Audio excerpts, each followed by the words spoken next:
வணக்கம். இன்றைக்கி வீடியோவில் நான் சமீபத்தில் ஒரு சில அடினியம் செடிகளில் கிராஃப்டிங் செஞ்சுருந்தேங்க. அதில் எனக்கு ஏற்பட்ட அனுபவங்களை தான் உங்களோட ஷேர் பண்ணலான்ட்ருக்கிறேன். கிராஃப்டிங் செஞ்சதில் நான் கவனக்குறைவாக சில விஷயங்கள் நடந்துக்கிட்டதால் ஏற்பட்ட குறைகளையும் நான் அதில் சிலது சரி பண்ணியிருக்கிறேங்க. அது எப்படி நான் சரி பண்ணேன் அப்படிங்கிறதையும் இன்றைக்கி வீடியோவில் உங்களோட ஷேர் பண்ணலான்ட்ருக்கிறேன். அதுக்கு முன்னாடி இந்த பூ பாருங்கள், நம்ம பர்பிள் அடுக்கு விதைகள் போட்டு அதிலேருந்து நமக்கு கிடைச்ச பூ தாங்க. நான் போன வாரம் வீடியோவில் கூட காமிச்சிருந்தேன். அப்போ செடியிலேருந்து பூ உதிர்ந்துருந்தது. அதை கையில் எடுத்து வச்சு தான் காமிச்சிருந்தேன். செடியில் பூக்கள் இருக்கும்போது காமிக்கிறேன்னு சொல்லியிருந்தேங்க. இப்போ பாருங்கள், இந்த செடியிலேருந்து தான் நமக்கு இந்த பூ இருக்குது. இது நல்ல ஓரங்களில் டார்க் பிளாக்கில் இருக்குங்க. இது 2-3 நாள் ஆயிடுச்சு மலர்ந்து. பக்கத்தில் இருக்கிற 2 நாற்றுகள் கூட நமக்கு பர்பிள் அடுக்கு விதைகள் போட்டது தான். அதோட பூக்கள் வைக்கும்போது கூட நான் என்ன பூ வைக்கிது அப்படிங்கிறத நான் கண்டிப்பாக ஷேர் பண்ணுறேன். இது பாருங்கள், இதுவுமே ஒரு சீட் க்ரோன் தாங்க.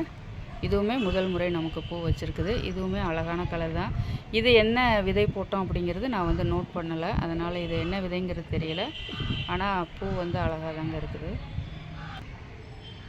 பாருங்கள், இதுவும் ஒரு சீட் க்ரோன் தான். இது ஏற்கனவே ஒரு முறை பூ வச்சுருந்தது. நான் அது ஒரே கிளையாக இருந்ததை நான் அறுத்து வச்சுருக்கிறேன். பாருங்கள், நமக்கு இப்போ 3 கிளை வச்சு அதுலேருந்து நிறைய மொட்டுகள் கூட இருக்குது பாருங்கள். அடுத்தது இது பாருங்கள், இதுவுமே ஒரு சீட் க்ரோன் தான். ஒரு பிங்க் கலர் தாங்க. ஒரு சிங்கிள் பெட்டலில் தான், ஆனாலும் கூட ரொம்ப அழகான ஒரு கலர் பாருங்கள். ஒரு டார்க் பிங்க் கலரில் பார்க்குறதுக்கு ரொம்பவே அழகாக இருக்குது. இது செடி பார்க்கும்போது அரேபிக்கம் செடி மாதிரி இருக்குது பாருங்கள். இது ஒபிசம் விதைகள் போட்டு அதிலேருந்து நமக்கு வந்தது தாங்க. இந்த செடியில் தாங்க நான் ஒரு 3 கலர் கிராஃப்டிங் பண்ணியிருக்கிறேன்.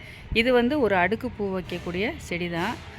ஏன் நான் அடுக்கு பூவில் இந்த மாதிரி கிராஃப்டிங் பண்ணியிருக்கிறேன்னா, ஒரு நார்மல் பிங்க் அடுக்கு தான் இதில் பூக்கும். சரி, அதில் மற்ற கிளைகள்லேயும் நம்ம கிராஃப்டிங் வேறு வேறு கலர் பண்ணால் பார்க்க நல்லாயிருக்கும் அப்படின்னு தான் செஞ்சுருக்கிறேன். பாருங்கள், இந்த மாதிரி ஒரு கலர் தான் அந்த செடி பூக்கக்கூடியது. அதில் தான் நான் வேறு ஒரு 3 கலர் கிராஃப்டிங் பண்ணியிருக்கிறேன். இப்போது இந்த ஒரு கிளை நான் அப்படியே விட்டுருக்குறேன் பாருங்கள். இதில் இதோட பூவே பூக்கட்டும் அப்படிங்கிறதுனால அப்படியே விட்டுருக்குறேங்க. இதை அறுத்து விட்டதுக்கப்புறமா பாருங்கள், இந்த மாதிரி கிளைகள் ஒரு 3 கிளை வச்சுருக்குது. இது ஒரு சிங்கிள் பெட்டல் தாங்க. ஆனால் ஒரு அழகான சிங்கிள் பெட்டல் தான். நல்ல பிங்க் கலரில் ரொம்பவே அழகாக இருக்கும். இது கிராஃப்டிங் பண்ணி 2 மாதம் ஆகுது. பூக்கள் கூட பூத்துருச்சு பாருங்கள். இதோட செடியில் இருக்கிற இந்த பிங்க் கலர் தான் நான் அதில் கிராஃப்டிங் பண்ணியிருக்கிறேன். இது பாருங்கள், மலர்ந்த உடனே நல்ல டார்க் பிங்காக இருக்கும். ஒரு வாரம் கிட்டேயே இந்த மாதிரி இருக்குதுங்க. அதுக்கப்புறம் தான் நிறம் மாறுது. இது கூட பாருங்கள், மலர்ந்து ஒரு 10 நாள் கிட்டேயே இருக்கும். ரொம்ப அழகாக இருக்குது பாருங்கள். இது இதில் தான் நான் ஒரு தவறு பண்ணியிருக்கிறேன். என்னென்னா, தலைகீழாக வச்சு நான் கிராஃப்டிங் பண்ணியிருக்கிறேங்க. பொதுவாக நம்ம கிராஃப்டிங் பண்ணும்போது அந்த சிம்பிள் கையில் தவறி நம்ம கீழே விட்டுட்டா கூட அதில் ஒரு ஸ்மைலிங் சிம்பிள் மாதிரி இருக்கும். அதை பார்த்துட்டு கிராஃப்டிங் பண்ணுறது வழக்கம். நான் அது வீடியோவில் கூட ஏற்கனவே நான் சொல்லியிருக்கிறேன். ஆனால் இந்த முறை எப்படி நான் அது தவறி எப்படியோ பண்ணியிருக்கிறேன். என்ன இது ரொம்ப நாள் ஆச்சு நம்ம கிராஃப்டிங் பண்ணி, அது வளர்ச்சியே இல்லையே அப்படின்னு பார்க்கும்போது தான், ஏன்னா இந்த பூ இந்த கிளை நம்ம கிராஃப்டிங் பண்ணும்போதே இதுவுமே கிராஃப்டிங் பண்ணது. அப்போ 2 மாதம் கிட்ட ஆயிடுச்சுங்க. அந்த வளர்ச்சி அப்படியே நிற்கிது பாருங்கள். இந்த பூ இலை பார்த்தா தெரியும், தலைகீழாக வளர்ந்துக்கிட்டு இருக்கிறது. இப்படி காமிக்கிறேன் பாருங்கள், தெரியும் தலைகீழாக அது வளர்றது. சரி, இது அப்படியே கொஞ்ச நாள் விட்டு பார்க்கலாம் அப்படின்னு இருக்கிறேங்க. ஒரு வேளை அந்த வளர்ச்சி எப்படி இருக்குதுன்னு பார்ப்போம். அதுவும் நம்ம தெரிஞ்சுக்கலாம். தொடர்ந்து இதோட வளர்ச்சி இல்லாமல் இருக்கும்போது நம்ம இதை நார்மலாக வேறு கிராஃப்டிங் பண்ணிக்கலாம். இதே கிளையவே நம்ம கிராஃப்டிங் கூட பண்ணலாம். அதாவது இந்த துண்டை வச்சே நம்ம திரும்ப கிராஃப்டிங் பண்ணலாம். அப்படி வச்சா வருமா அப்படின்னு நினைக்கலாம். ஏன்னா அந்த மாதிரி வச்சு கூட வந்திருக்குதுங்க. அதையும் நான் உங்களுக்கு இப்போ காமிக்கிறேன் பாருங்கள். அதுக்கு முன்னாடி இதுவுமே இந்த கிளையில் இன்னொரு கலர் கிராஃப்டிங் பண்ணியிருக்கிறேன். இது கிராஃப்டிங் பண்ணி இப்போ ஒரு 2 வாரம் தாங்க ஆகுது கரெக்டாக. அந்த 2 வாரத்திலே பாருங்கள் மொட்டு வச்சு வந்திருக்குது. நான் அது கிராஃப்டிங் பண்ணி ஒரு 4வது நாளே எனக்கு இது மொட்டுகள் வைக்க ஆரம்பிச்சிருச்சுங்க. அப்படியே இலையுமே வர ஆரம்பிச்சிருச்சு பாருங்கள். இதுவுமே என்ன கலர் பூன்னு தெரியல, ஆனால் இது ஒரு அடுக்கு பூவாக தான் இருக்குன்னு நினைக்கிறேன்.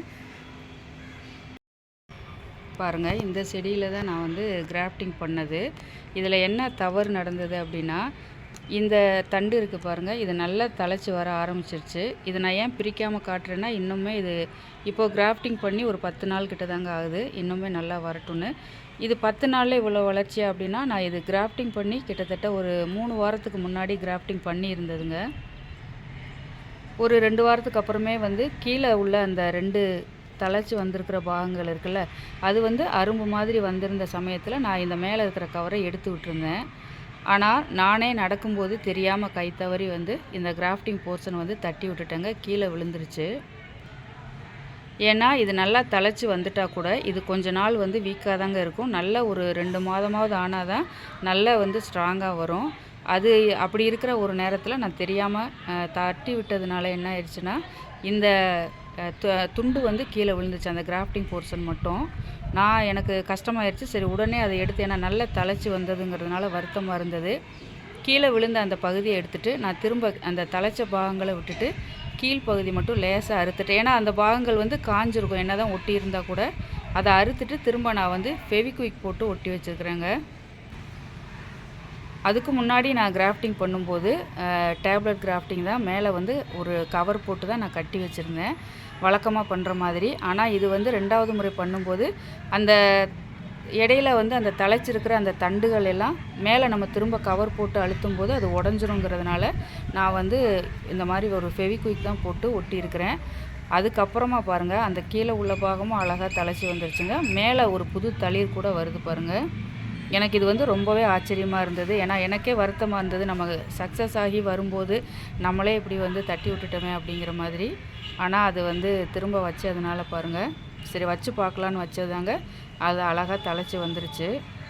இது வந்து ஏன் இப்போ நான் பிரிக்காமல் காமிக்கிறேன்னா, இன்னும் கூட இது ஒரு 10 நாள் தானே ஆகுது. இன்னுமே ஒரு 4-5 நாள் ஆகட்டும், நான் உங்களுக்கு பிரிச்சுட்டு காமிக்கிறேன். கீழே வந்த அந்த தழைச்சி வர பாகங்கள் கூட வெட்டி விடணும். இதை உடனே எடுத்தால் திரும்ப ஏதாவது ஆயிருமோங்கிறதுனால தான் நான் அப்படியே வச்சுருக்கிறேன். திரும்ப நான் 5 நாள் கழித்து இதை வெளியில் எடுக்கும்போது நான் கண்டிப்பாக உங்களுக்கு காமிக்கிறேன். இப்போது இந்த இது கூட அதே மாதிரி தாங்க. இப்போ நம்ம தலைகீழாக வச்சதுனால வளர்ச்சி இல்லாமல் இருக்குது பாருங்கள். இன்னும் ஒரு 2 வாரம் கூட பார்த்துட்டு நம்ம எடுத்துகிட்டு என்ன பண்ணலாம், மேலே உள்ள பாகம் இது நான் தலைகீழாக இருக்குதுங்கிறத நான் எப்படி முதல்ல கண்டுபிடிச்சேன் அப்படின்னா, மேலே பார்த்தீங்கன்னா தெரியும், உருண்டையாக வருது பாருங்கள். இது நம்ம இந்த பக்கம் திருப்பி வச்சோன்னா அது இணைஞ்சு அந்த கீழே உள்ள தண்டோடு இணைஞ்சு வர வேண்டிய பகுதி, அது மேலே இந்த மாதிரி உருண்டையாக வந்ததுனால தான் எனக்குமே சந்தேகம் இருந்ததுங்க. இப்போ தான் கொஞ்சம் தழைச்சிக்கு ரொம்ப இதோட அதாவது இந்த வளர்ச்சி வந்து ரொம்ப ஸ்லோவாக தான் இருக்குது. அதனால தான் இப்போ தான் நான் வந்து சரி உறுதியாக தலைகீழாக இருக்குதுங்கிறத அந்த இலைகளோட இதை வச்சு தான் நான் கண்டுபிடிச்சிருக்கிறேன். இப்போது இதை கொஞ்ச நாள் கழிச்சிட்டு பார்த்துட்டு இந்த மேலே உள்ள உருண்டையான பாகத்தை அறுத்துட்டு நம்ம திரும்ப இந்த பக்கமாக திருப்பி வச்சோன்னா தழைச்சி வருங்க. அதுவுமே நம்ம இன்னொரு முறை வந்து பார்த்துட்டு முயற்சி பண்ணலாம். இது எப்படி வருது அப்படிங்கிறத ஒரு 2 வாரம் அல்லது 10 நாள் கழித்து கூட நம்ம பார்த்துட்டு திரும்ப கிராஃப்டிங் பண்ணி வச்சுக்கலாம். இன்றைக்கி வீடியோவில் நான் கிராஃப்டிங் பண்ணதில் எனக்கு ஏற்பட்ட சில அனுபவங்களை நான் உங்களோட ஷேர் பண்ணியிருக்கிறேங்க. அதில் நான் செஞ்ச சில தவறுகளையும் அதில் சரி செய்ய முடிஞ்சதையும் நான் உங்களோட ஷேர் பண்ணியிருக்கிறேன். எதுக்காக இதெல்லாம் நான் சொல்கிறேன் அப்படின்னா, நீங்களும் கிராஃப்டிங் பண்ணும்போது இந்த மாதிரியெல்லாம் நடந்தால், சில ரேர் கலர்ஸ்லாம் நம்ம வைக்கும்போது அந்த துண்டுகள் இதானா கூட தளராமல் திரும்பவும் எடுத்து வச்சு ட்ரை பண்ணி பாருங்கள். கண்டிப்பாக சக்ஸஸ் ஆகும். இன்றைக்கி வீடியோ எப்படி இருந்ததுன்னு சொல்லி மறக்காமல் கமெண்ட்ஸில் உங்களோட கருத்துக்களை பதிவு பண்ணுங்கள். இதுவரை வீடியோ பார்த்ததுக்கு ரொம்ப நன்றிங்க.